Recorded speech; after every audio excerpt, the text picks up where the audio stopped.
اس حوالے سے پچھلے دنوں میں نے ایک کتاب پڑھی، کیونکہ معیشت کے حوالے سے یہ ذکر ہو رہا ہے کہ کیسے ٹھیک ہوگی. اچھا، اور معیشت پر مجھے پورا یقین ہے کہ IMF کے جو چیئرمین ہے، جو بھی ہے، اس کو بھی بٹھا دو پاکستان کی فائنانس منسٹری پر، تو معیشت ایسے ٹھیک نہیں ہوگی.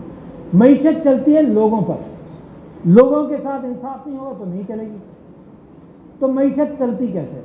معیشت ایسے چلتی ہے کہ ایک کتاب آئی میری نظر میں، جو اخبار کے اندر ایک مضمون چھپا، اس سے میں نے لی، وہ ہے the moral economy, Samuel bowls کی مورل اکانومی. وہ یہ کہتا ہے کہ کیپٹلزم تو میکیاویلی کس سے چلا، اسی انداز سے چلا کہ انسان کو جیسا ہے ویسے ہی ایکسیپٹ کر لو. یہ لالچی ہے، اس کو لالچ دے کر سرمایہ داری نظام چلاؤ. یہ سیل ہو رہا ہے، یہ بک رہا ہے، یہ چل رہا ہے، یہ نہیں کرو گے تو جرمانہ ہو جائے گا، اسی پر چلاؤ. اب نیا انداز جو ہے وہ اسلامی انداز ہے، وہ مورل اکانومی کا. مورل اکانومی کی کیفیت یہ ہے کہ اخلاقیات کو بھی اٹھاؤ ساتھ ساتھ، ان چیزوں کے ساتھ، اخلاقیات کے ساتھ. خود ریاست اور حکمران اگر لوگوں کے ساتھ مل کر نہیں چلیں گے تو مورل اکانومی نہیں بنتی. میرے نبی صلی اللہ علیہ وسلم معاشرے کے ساتھ ایسے چلتے تھے کہ اگر بھوک تھی تو لوگ پتھر باندھتے تھے، وہ بھی پتھر باندھتے تھے. یہ نہیں تھا کہ وہ ریاست کا بادشاہ ہے، اس کو کھانا پورا مل جائے. لوگ بھوکے رہ کر، میرے نبی کو اگر ایسی کیفیت ہوتی تو میرے نبی کے آگے سب کچھ رکھا تھا، اس کے باوجود اس نے بھی پیٹ پر پتھر باندھے. اگر دیوار تعمیر کرنی تھی تو انہوں نے بھی اینٹ اور گارا اپنے کندھوں پر اٹھایا. تب قوم ساتھ چلتی ہے، تب قوم چلتی ہے، ورنہ نہیں چلتی. یہ ہے مورل اکانومی. تو کووڈ میں کیا ہوا کہ عمران خان صاحب نے یہ طے کیا کہ ہم لاک ڈاؤن نہیں کر سکتے. ساری دنیا کہتی تھی لاک ڈاؤن، مر جاؤ گے. مجھے تانے پڑتے تھے کہ صدر صاحب آپ اللہ کے ہاں جائیں گے، اللہ کے ہاں جواب دینا پڑے گا کہ آپ کی وجہ سے لاکھوں آدمی کیسے مر گئے. عمران خان نے کہا میں بند نہیں کر سکتا، لوگ مر جائیں گے. اور پہلا صدر تھا یا پہلا پرائم منسٹر تھا دنیا کا جس نے اتنا بڑا فیصلہ کیا، اللہ پر بھروسہ کر کے فیصلہ کیا. ساری سائنس اس کے خلاف تھی اور اس نے فیصلہ کیا، تب اللہ کی برکت آئی. یہ مورل اکانومی ہے. اور آج بھی میں سمجھتا ہوں کہ قیدی نمبر 804 کو اگر رہا کرو گے تو وہ ایسے رہے گا.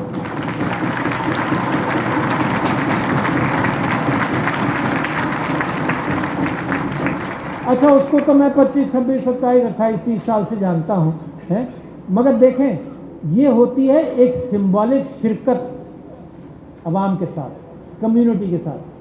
کہ میرے ساتھ وہ جب سفر کیا تو کبھی ہم تھرپارکر میں آسمان کے نیچے مچھروں میں سوئے، کبھی ہم کہیں سوئے، کبھی ہم کہیں سوئے، کبھی ہوٹل کا کرایہ ہم دونوں مل کر افورڈ نہیں کرتے تھے تو ایک کمرہ لے کر دونوں سوتے تھے.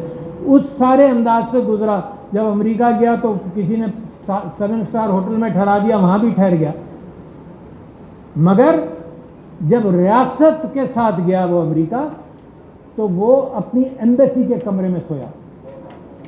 تو بڑی بات،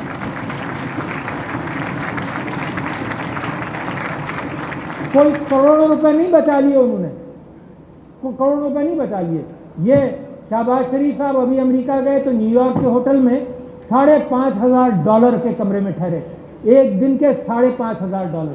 تو فرق ہے نا. پھر یہ فرق ہی میری قوم کو پہچان لیا، اور جو اتنی اکثریت کے ساتھ عمران خان کے ساتھ کھڑی ہے وہ اسی مورل اکانومی کی وجہ سے اور اسی وجہ سے کھڑی ہے کہ جناب عمران خان کو قدر ہے عوام کی، عوام کے ساتھ چلنے والا ہے.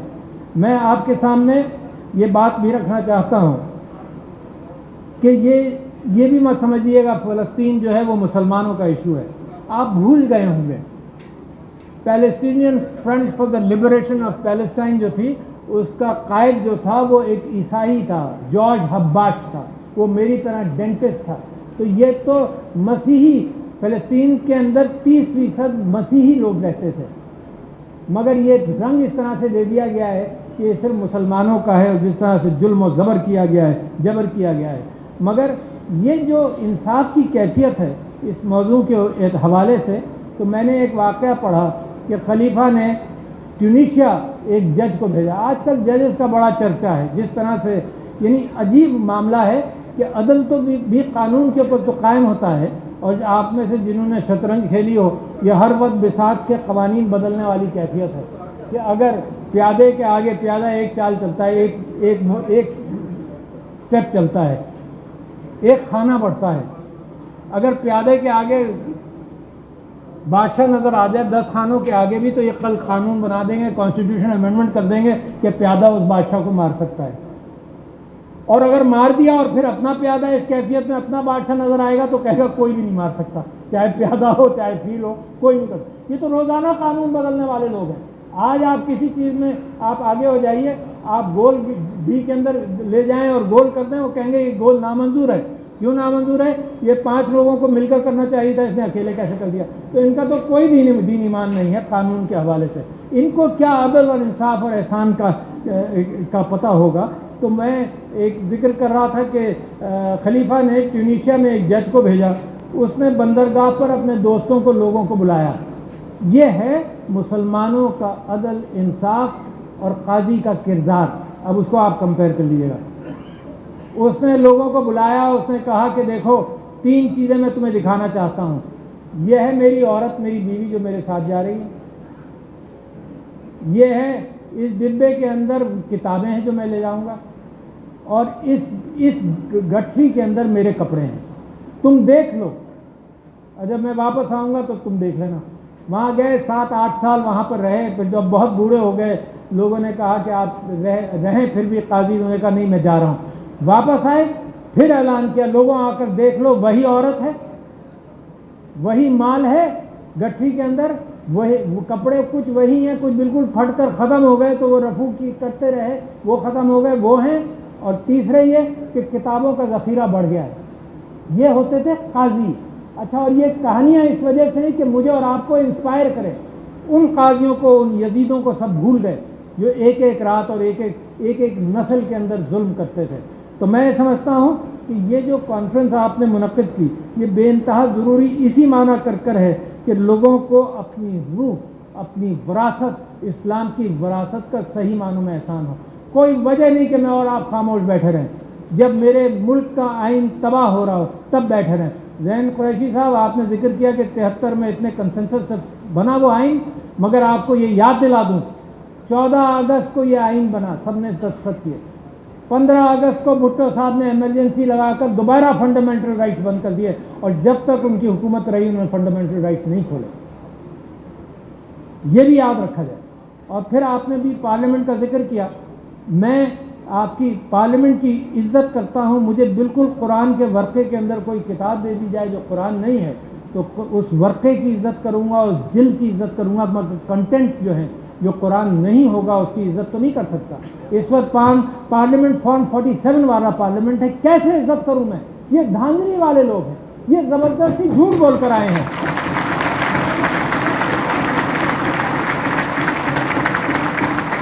کوئی وجہ نہیں، یہ اس قابل نہیں ہے کہ یہ آئین کی تبدیلی، کیا یہ اس قابل نہیں ہے کہ کوئی قانون پاس کر سکے؟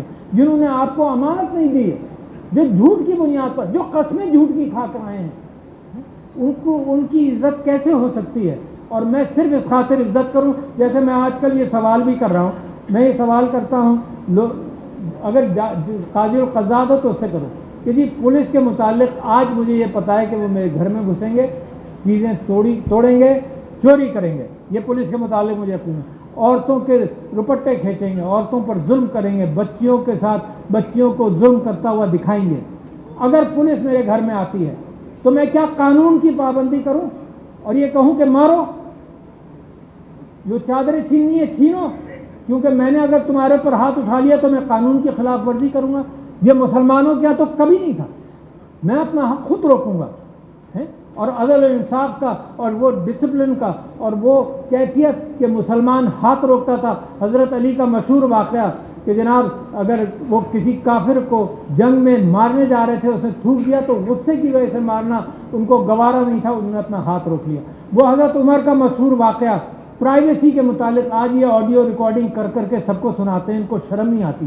حضرت عمر کا وہ مشہور واقعہ کہ جناب دیوار کے اوپر سے دروازہ کھٹکھٹایا، نظر نہیں آیا، کوئی آواز آ رہی تھی اندر سے، دیوار سے دیکھا تو لوگ شراب پی رہے تھے، تو ایک صحابی جو ساتھ تھے انہوں نے کہا جی اب آپ سزا دیجیے گا۔ تو حضرت عمر نے کہا میں تو اللہ سے پناہ مانگتا ہوں کہ میں نے پرائیویسی کو، کسی کے گھر کو چپکے سے جھانکا، اللہ مجھے معاف کرے، سزا دینا تو دور کی بات ہے، اللہ مجھے معاف کرے۔ یہ ظالم حکومت، یہ ظلم کرنے والی حکومت، غیر اخلاقی حرکتیں کر کر کے اس کا آڈیو، اس کا ویڈیو، یہ سب ہم سب کو سناتے رہتے ہیں۔ پھر آپ نے حضور ایک فرمایا کہ جی تھنک ٹینک بنایا جائے۔ میں نے یہ سوچ کر کہ لوگوں کو کچھ پتہ چلے گا، ایک بڑی اچھی کتاب تھی تھنک اگین بائی پال ایڈم گرانٹ، اس کے اندر 2 چیزیں تھیں کہ اگر کوئی آدمی بڑے عہدے پر پہنچ جائے تو وہ 2 چیزیں یاد رکھو۔ ایک چیز یہ کہ اس کے اندر یہ انکساری ہو کہ میں اتفاق سے پہنچا ہوں، اللہ کی مدد سے پہنچا ہوں، حالات کی وجہ سے پہنچا ہوں، اور جہاں پہنچا ہوں وہ جگہ مجھ سے اتنی بڑی ہے کہ مجھے اس کے اوپر، جس کو انگریزی میں کہتے ہیں I'll have to rise for that occasion۔ اگر یہ انکساری ہے اس کے اندر تو پھر وہ محنت کرے گا اور کوشش کرے گا۔ اس کو اپنے اوپر زوم ہے کہ میں بدماشی سے پہنچا ہوں، جیسے اب بہت سارے لوگ پہنچے ہیں، ان کو وہ کوئی سیکھنے والا نہیں، زبردستی آیا ہوں، دھاندلی سے آیا ہوں، کسی اور کی چانس تھی، میں نے کسی وجہ سے وہ ریٹائرمنٹ ایج کے حوالے سے میں زبردستی آ گیا، میں چل رہا ہوں۔ ابھی بھی کوشش یہی ہے کہ پھر 2-3 سال مل جائیں۔ تو اس طرح سے کوئی عزت اس عہدے کی نہیں۔ دوسری بات، اس نے کہا کہ بڑا لیڈر وہ ہوتا ہے جو علم کے لیے اپنے آپ کو کھلا رکھے، اور علم آئے اس کے اعتبار سے بدل جائے۔ حضرت امام ابو حنیفہ کا بڑا قول کہ میں نے فیصلے کیے ہیں بہت سارے، مگر اگر کوئی قرآن سے یا میرے نبی کے حدیث سے تمہیں پتہ چل جائے کہ اس کے خلاف بات کی ہے میں نے، تو میرے قول کو پتھر سے مار کر پھینک جانا۔ یہ ہے وہ انکساری جو مسلمانوں کے اندر ہوتی ہے۔ تو یہ میں نے جناب یہ کتاب بھی دی، سب کو دی، بڑے زوما کو دی، کوئی فرق نہیں پڑا، نہ وہ کتاب پڑھتے ہیں نہ علم جانتے ہیں۔ عمران خان نے صحیح کہا کہ سارے تو ان پڑھ ہیں، سیکھیں گے کہاں سے؟ نفرتیں دل میں بیٹھی ہیں۔ اللہ کہتا ہے درگزر کرو، یہ درگزر کرنے والے نہیں ہیں، کہاں سے سیکھیں گے؟ یہ سیکھنے والے نہیں ہیں جب تک ان کو اتار کر اکھاڑ کر تاریخ کے پورے کڑکٹ میں نہ پھینک دیا جائے۔ میں آخری تقریباً باتیں تو کرنے کو بہت ساری ہیں اب، اور آپ کی مجبوری یہ صرف آج یہ ہو گئی کہ بہت دنوں بعد مجھے تقریر کا موقع ملا تو میں نے زیادہ ٹائم لے لیا، مگر میں 2-3 نعروں کے ساتھ اپنی گفتگو کروں گا۔ آپ لوگوں کی محبت ہے، اور اسی وجہ سے میں سمجھتا ہوں ملک آپ کی طرف دیکھ رہا ہے۔ واقعی جو جن کے اوپر ظلم ہوا ہے، جن کا انہوں نے ذکر کیا کہ 9 مئی کے حوالے سے وہ جناح ہاؤس بن گیا، اچانک کہاں سے آیا جناح ہاؤس؟ ایک ریٹائرڈ جنرل جو وہاں رہتا تھا اس نے مجھ کو یہ کہا کہ 100% یہ فالس فلیگ آپریشن ہے، 100% فالس فلیگ آپریشن ہے۔ تو کب بن گیا جناح ہاؤس، اس کی بنیاد پر کیا کر لیا؟ جس نے حق نہیں دینا ہو نا، وراثت کے اندر یہ ہوتا ہے، جب بھائی بہن کسی کا حق مارتے ہیں تو پھر وہ قانون کو نہیں دیکھتے، پھر وہ کہتے ہیں کہ تم نے اپنے باپ سے بدتمیزی کی تھی، تم نے یہ کیا تھا، وہ تمہارا کیا حق ہے بھائی؟ میں نے خدمت کی ہے، سارا حق میں لے جاؤں گا۔ یہی ہوتا ہے انسانوں کے اندر کہ بات کو، اپنی کسی بات کو اتنا بڑا کر دیں کہ ہر چیز اس کے اوپر وہ اوور رائڈ کرے گا۔ تو جو آپ کے ملک کے اندر ہو رہا ہے، کون اس کو روکے گا؟ کون روکے گا سوائے آپ جیسوں کے؟ میں نے مخدوم حبیب عرفانی صاحب سے یہی درخواست کی تھی، میں ان کا مشکور ہوں، نور الحق قادری صاحب کا ان کا مشکور ہوں کہ میں نے یہی کہا کہ مجھے امید ہے۔ دیکھیے کووڈ کے اندر میں آپ کے سامنے کہہ رہا ہوں کہ علماء اور مشائخ نے مل کر پاکستان کو وہ راستہ دکھایا جس کی بنیاد پر اللہ نے برکت ڈالی۔ مجھے 100% یقین ہے، مجھے ایک لمحے کا شبہ اس بات پر نہیں کہ کیوں بچ گئے، کیسے بچ گئی۔